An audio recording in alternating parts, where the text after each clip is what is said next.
I'm Gladianne from Heart Take the Wheel, and today I'm going to give you 10 tips, 10 ideas, I guess, on raising your brand awareness.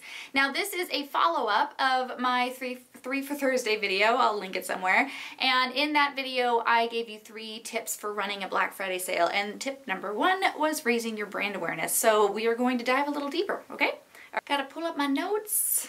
Of course, brand awareness is something that we are working at constantly, being a brand, right? Being in a business, being a brand, we are constantly working on our brand awareness. It's just something that is part of what we do. However, when it comes to running a sale, when it comes to an announcement or a special or a launch or something, those are particularly important times to boost up your efforts, to really amp things up, because you want people to know about you in order to hear what you got going on, right? The best sale is one people know about, and people will only know about it if they know about you.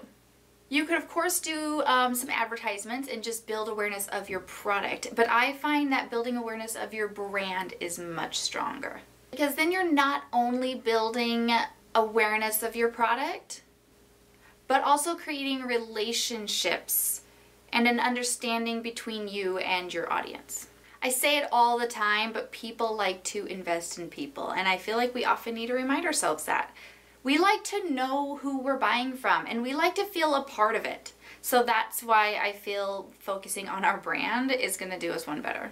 So I'm going to share with you 10 ideas that hopefully will get your brainstorming going and get some sparks flying, and you could figure out maybe one or more of these that you would like to implement in your brand strategy. Now, of course, this goes without saying, but I do believe a lot of this, if not all of it, is totally applicable to anything outside of Black Friday, but I'm just super focused on Black Friday right now, and that's where this is sparking up from. But definitely feel free to apply this stuff to any lead up to a launch or promotion or a new product or sale or whatever you got going on in your business.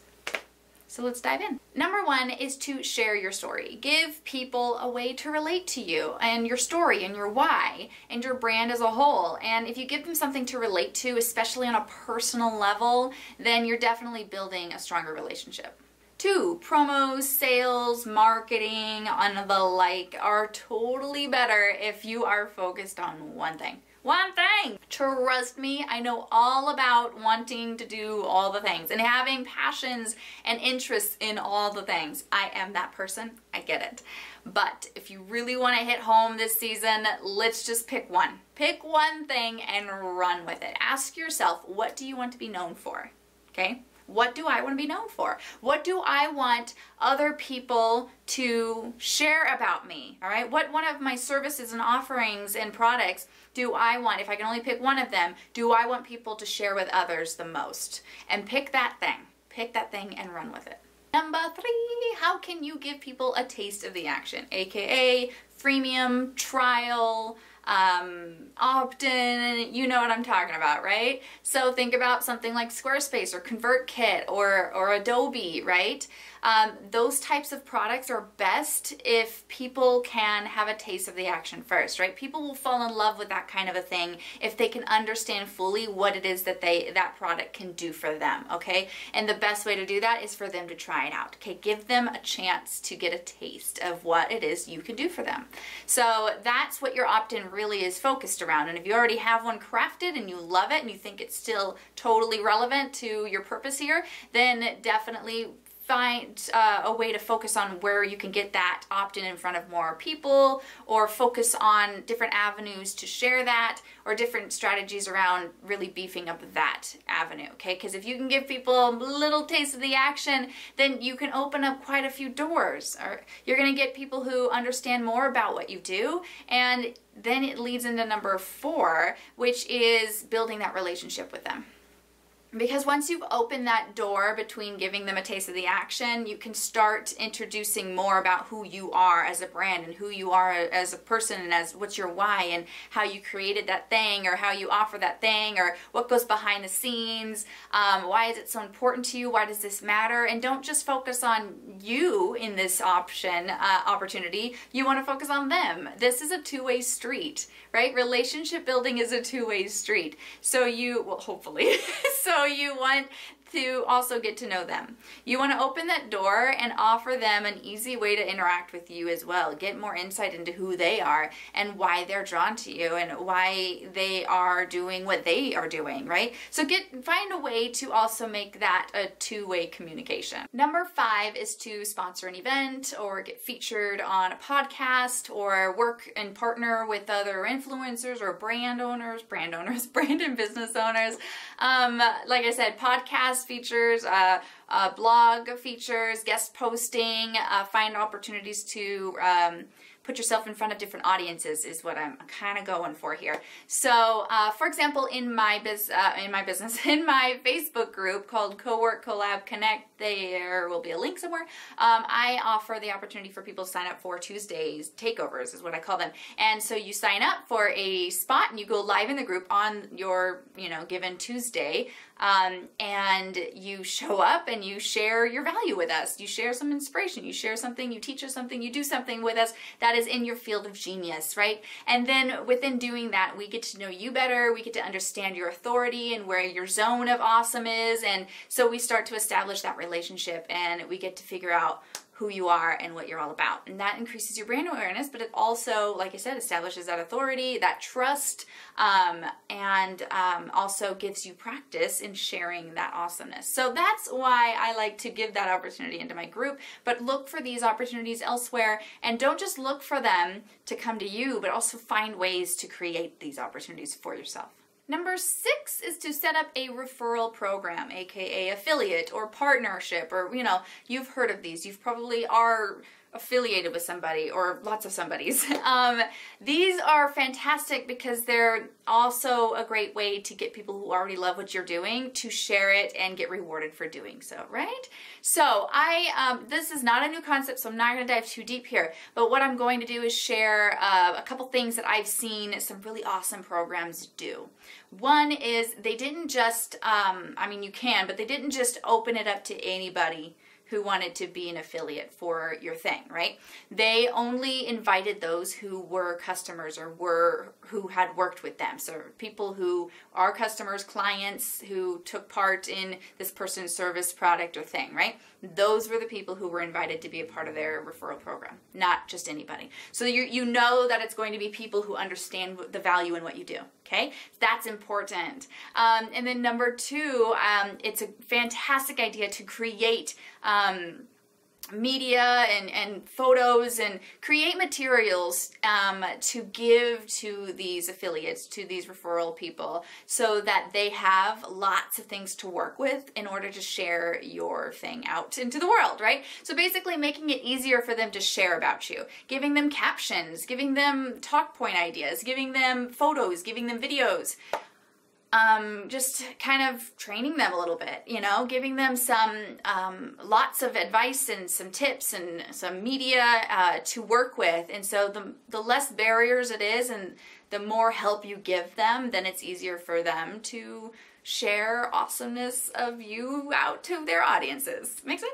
Okay. Number 7 is to encourage user-generated content. If your brand, business, product, service, whatever is something that could benefit from other people sharing about it, obviously, but I mean like specifically like think Instagram, right? Maybe you sell, I don't know, this, and you want more people to know about this. You think it would be adorable if people shared photos of this in their home, in their office, in their whatever, and you could create a hashtag and have them tag your account or whatever, and then in doing so you can repost that content on your own feed, and then you also maybe could offer them a discount if they share it onto their feeds, right?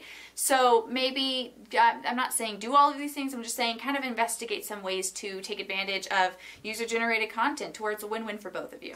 Number 8 is infographics. And this is on here because infographics are easily digestible, easily shareable content, okay? And people are obsessed with them, and they always will, because there's something about an infographic that you just want to look at and you want to read. And so if it's done right, and if it's done around your relative, topic, your thing, if it's relative to you and your brand is what I'm saying, then obviously creating one of those could be beneficial to you. And it could be shared easily, and people are addicted to kind of sharing that type of content, to easily digestible and shareable type content. And so I'm not saying you have to, but if it is applicable to you, then definitely consider creating some infographics. 9, giveaways. This is nothing new. Everyone knows that giveaways are a fantastic way to kind of generate more brand awareness. However, I want to caution you. A lot of us will approach giveaways thinking that the purpose and the only way to be successful is to have like a huge hoppin', hippin', hot giveaway, right? And so we think big. We think, let's give away a MacBook Pro and everybody will be doing this giveaway. While that is true, that doesn't mean it's going to hit the mark for you. Think about success for giveaways as in like, I mean, there's lots of different reasons to run a giveaway, but if you're trying to build brand awareness or if you're trying to build your audience and your community around what it is that you do or provide, then you definitely want to tailor the giveaway prize and entry kind of requirements around that, around your brand, around what you do. So giving away a MacBook Pro wouldn't really make sense unless you sell MacBook Pros. But if you were to give away something relative to what it is you do, or actually give away part of what you do, like I could give away stock photos, you could give away a product that maybe you made these, right? You can give one of these away, and of course people who are interested in this are going to try it for the giveaway, correct? And then maybe you can make part of the entry requirement something relative to your brand and business. So there's lots of different ways to go about giveaways. You can do a ton of research on that. But I find, like I said, it's best to kind of really tailor it to be relevant to your purpose of building brand awareness. Number 10 is to create evergreen content. Now, blogs and video posts that are kind of relevant to your little zone of genius are a fantastic way to not only build brand awareness, but also establish yourself as a trusted authority in that field, right? And that's always a great thing to do, because then we are a go-to and we are a resource in that area, which is what you want to be. And if we are creating content anyway, every once in a while, it would be very awesome and beneficial if we create something evergreen. So evergreen is something that is always relevant. So, I mean, as always can get in this technology world, but the idea is to create something that hopefully, regardless of the year, regardless of the time of year, it is applicable to, it's still valuable to the consumer. It's still something that people could consume and get something of value. I said that like 3 different ways. But that's considered evergreen content. And if you create something like that, then you are creating something that people will continually share, continually consume, and continually start recognizing you as that person in that field. And that's a win-win for you and for them and for, you know, your brand awareness. So there you go. Those are the 10 ideas for you on building brand awareness. I would love for you to comment and tell me which one excites you the most, which one you're going to try next. And yeah. That's pretty much it. I will see you in the next video on this series, which is education. So educating your audience, educating your community about your thing. And that's what we'll dive into next in this series.